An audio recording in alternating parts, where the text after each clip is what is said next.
जय श्री कृष्ण दोस्तों।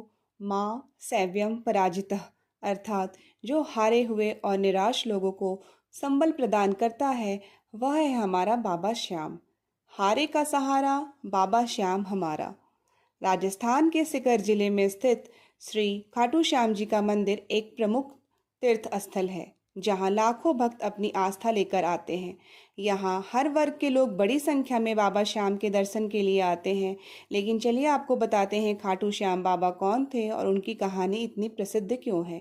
आइए जानते हैं उनके बर्बरीक से खाटू श्याम तक का सफर। खाटू श्याम जी का असली नाम बर्बरीक था।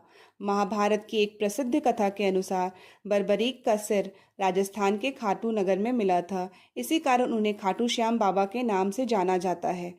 श्याम बाबा घटोत्कच और नाग कन्या मौरवी के पुत्र थे। वे पांडवों में सबसे बलशाली भीम और उनकी पत्नी हिडिंबा के पौत्र थे। ऐसा कहा जाता है कि जन्म के समय बर्बरीक के बाल शेर के समान थे, इसलिए उनका नाम बर्बरीक रखा गया। बर्बरीक बचपन से ही वीर और तेजस्वी थे। उन्होंने भगवान कृष्ण और अपनी मां मौरवी से युद्ध कला और कौशल की शिक्षा प्राप्त की थी। उन्होंने भगवान शिव की भी घोर तपस्या की, जिससे प्रसन्न होकर भगवान शिव ने उन्हें 3 चमत्कारी वाण प्रदान किए। इसी वजह से उन्हें 3 वाणधारी के नाम से भी जाना जाता है। अग्निदेव ने उन्हें एक दिव्य धनुष भी प्रदान किया था, जिससे वे तीनों लोकों पर विजय प्राप्त करने में समर्थ थे। जब बर्बरीक को कौरवों और पांडवों के युद्ध की सूचना मिली, तो उन्होंने भी युद्ध में भाग लेने का निर्णय लिया। उन्होंने अपनी मां से आशीर्वाद लिया और उन्हें वचन दिया कि वे हारे हुए पक्ष का साथ देंगे। इसी वचन के कारण वे हारे का सहारा के रूप में प्रसिद्ध हो गए। युद्ध में जाते समय बर्बरीक को मार्ग में एक ब्राह्मण मिला। यह ब्राह्मण कोई और नहीं, भगवान श्री कृष्ण थे, जो बर्बरीक की परीक्षा लेना चाहते थे। श्री कृष्ण ने बर्बरीक से उनके 3 वाणों के बारे में पूछा और उनकी शक्ति का परिचय मांगा। बर्बरीक ने अपनी शक्ति का परिचय करते हुए एक पीपल के पेड़ के सभी पत्तों को अपने वाण से छेद दिया। श्री कृष्ण ने बर्बरीक से दान में उनका शीश मांगा।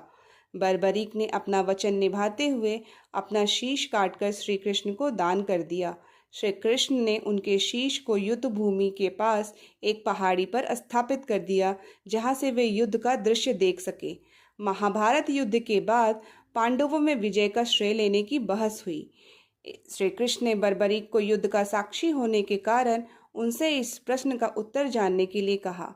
बर्बरीक ने कहा कि इस युद्ध की विजय का श्रेय एकमात्र श्री कृष्ण को जाता है।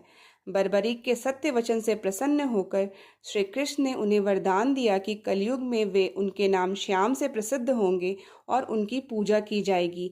आज भी खाटू श्याम बाबा अपने भक्तों पर अपनी कृपा बनाए रखते हैं और उनकी मनोकामना पूरी करते हैं। राधे राधे।